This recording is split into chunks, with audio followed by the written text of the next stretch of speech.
Hey, did you make a resolution that this is the year you'll finally start to make money with your creative skills?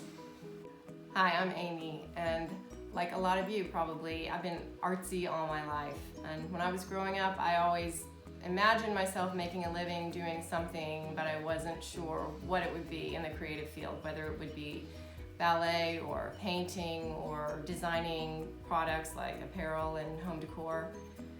Well, fast forward 20 years later, and I have made a living doing all of those things actually.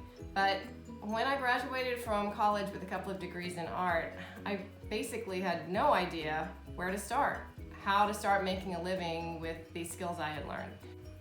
When I was in school studying all these things, I learned a lot of technique about dance and about art, and I got better at those things. I learned technical skills, I learned how to do it and to get good at it. But there's a really important thing that I didn't learn that never got discussed very much, which was like, how am I going to pay my rent with this thing that I know how to do? You know, and I don't mean like, how do I make money after I'm dead like Van Gogh? I mean, how do I pay my rent this month? I need to know now. I need to make money now. And I need practical advice. I need real things that I can do to make money. I was really lacking in that knowledge, and so I had to start just kind of cramming to find it all out for myself.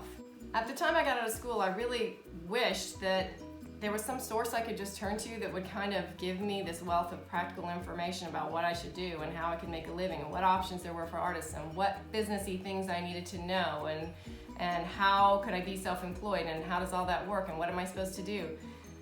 There wasn't really anything that I could find. I kind of had to work through all that over years and years by myself, making mistakes, doing some things right, having some luck, and when I put it all together, I finally figured out quite a few things. But you know, in this day and age, YouTube makes it so easy for us to just push a button and ask a question and learn how to do almost anything we want to do. So it seemed to me like it is time to save out a little corner of YouTube for us creative, artsy type people to kind of support and encourage each other and learn from each other. And that's what I designed this channel and my website, which is amydillard.com, to do. To really help us all work together to figure out, how do we make this happen? You know, it is doable. You can do it. But sometimes you need somebody to tell you that on days when you feel like you can't. I should take a minute to say that I have made a living both in performing arts and visual arts. And in performing arts, I found that there was a little more of a clear path for how you become a professional. If you were a serious student of ballet and were going to certain very particular serious ballet schools that were pre-professional type academies, then there was a pretty clear-cut route to get yourself into a professional company or to figure out how to get an apprenticeship or how to train or those kinds of things. And even if you didn't end up becoming a professional ballet or modern dancer, you were aware that there are teaching jobs, dance teaching jobs, both not only in colleges and high schools, but even in many dance schools around the country in towns and cities just like the one you probably live in. So yeah, there are ways to make a living with that, and that's good, and it's a little more clear. And even if you were studying theater and either in high school or college, probably there are going to be notices posted backstage about auditions for different shows and even possibly TV programs or how to meet an agent. So I feel like performing arts were a little more clear-cut in how to get a job, but I didn't find that the path was that obvious for visual artists when I was studying that. And also, a lot of us who are visual artists aren't studying formally in school. And by the way, I should take a moment to say, you don't have to. You know, don't feel like you can't watch this channel unless you were like studying art in college, because, you know, you don't have to have that on your resume to be a professional artist. Let me just say that right now. You don't have to go to college to be a professional artist. So that is not something you have to do. But if you did, even if you did go to college for being an artist, you still might not know what the heck you're supposed to do when you get through. So I feel like there's still a need to talk about those things. In my experience, when I was studying art, even formally in school, there were kind of two roads that they divided everything into. Fine art over here, commercial art over here. If you were taking the fine art track, then what you could do was try to become a professional painter in your studio working day and night on your fine art to have your vision realized, and then you would hope that you could find a gallery that would represent you and somebody who would sell your work and take a commission of 50%, and hopefully you could get noticed by being in shows, and maybe someday you'd be in a museum or some kind of stuff like that. And that's kind of like winning the lottery, you know, to really become incredibly successful at that. And I mean, that's the dream a lot of us have. It's a wonderful thing to be able to do, to sell your work in an art gallery. That's one option that was kind of the one that was obvious to all of us who are fine arts majors. But okay, what about beyond that? And then for commercial art, if you wanted to go the other way, you felt like you needed to study graphic design, advertising, and then you would try to maybe get a job with some kind of ad firm, or perhaps you'd try to learn how to freelance and get gigs for different kinds of things, or maybe even you'd study illustration and then you would see if you could get some kind of job like illustrating either articles in magazines or books or things like that, you know. And again, a lot of people have this dream of illustrating children's books, but that again is sort of like winning the lottery. There's not a ton of those jobs they're handing out. So what do you do in between getting a great job like that? What else do you do to pay the rent every month? Growing up, my dad was a dentist, and you know, if you'd asked me then, I would have been like, being a dentist is absolutely nothing like being an artist. They couldn't be more different. But now with hindsight, I can see that my dad was a person who went to school to study a real specific thing, which is taking care of people's teeth, and he had to learn a lot and be good at that. And then once he got out of school, he had to open his practice and he had to run a business. Along with doing the whole thing of being a dentist and fixing people's teeth, he had to like run a small business. And so now I can see that actually my life has been not so different from that. I have skills as an artist, I have creative skills, visual art skills, performing arts skills, but I also have had to learn how to run a business, be a small business owner, be an entrepreneur. And that's just kind of to support doing the thing that's really the thing I do, the thing I feel like I'm good at and have a skill for. And that's not that unusual. Most artists in their lifetime, if they're going to make a living with their creative skills, they're going to need some business skills. So the big question I have is, why aren't we teaching business skills to artists? Why aren't we teaching business skills to artists? Well, they seem to need them, but you know, I guess I can think of a couple possible answers to that question. One answer to that question I can think of is that we artsy, creative, right brain types, we are not that interested in business. You know, if you said to me, hey, come learn accounting, I'd be like, hey, no thank you.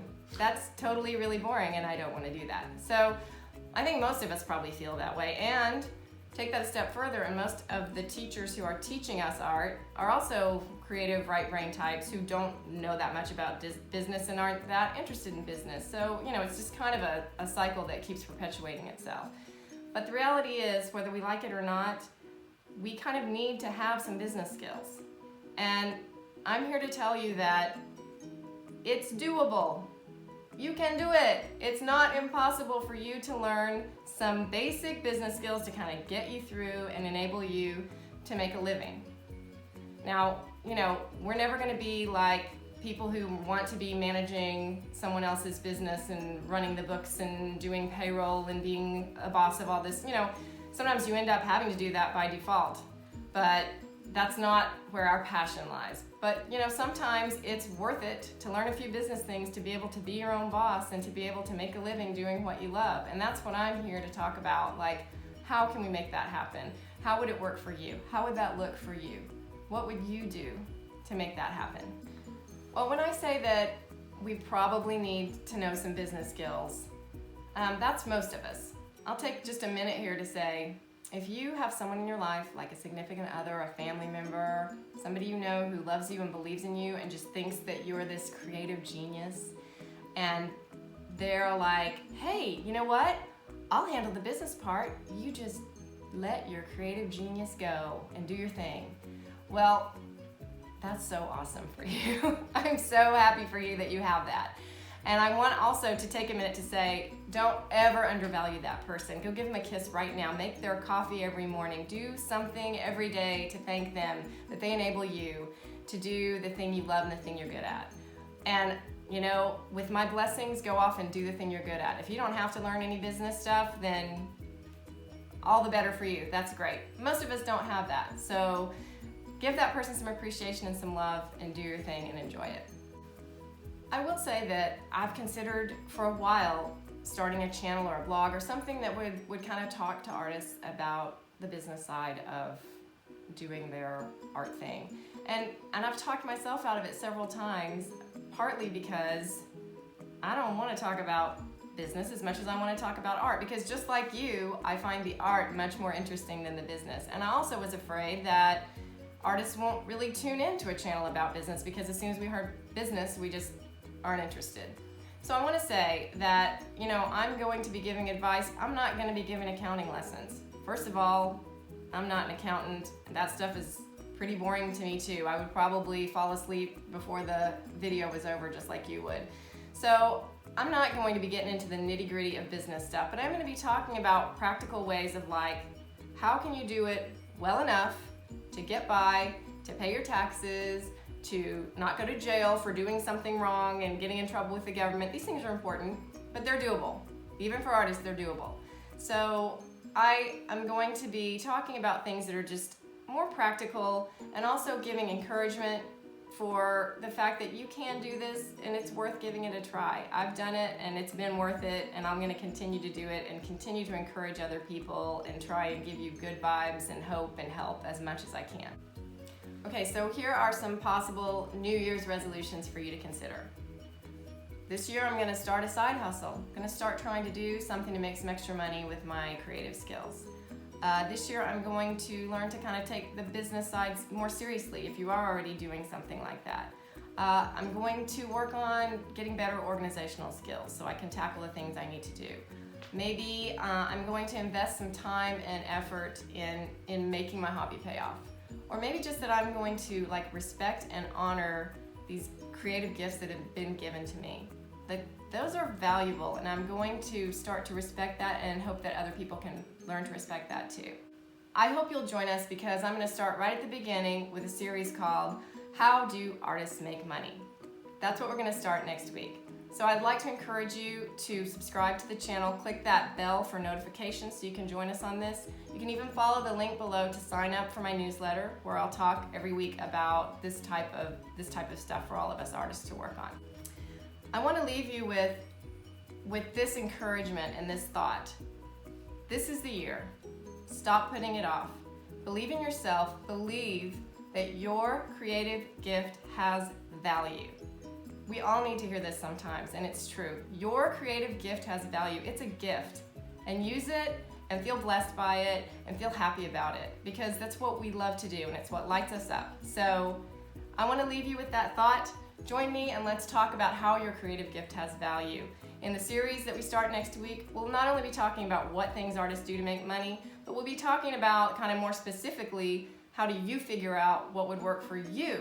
What's going to be the best thing for you to try to do? I mean, there's a lot of ways people make money, but what's the one that suits you the best? And how do you find out what's your right pathway? What's the right fit for you? We'll be talking about all that in the series, so please join me.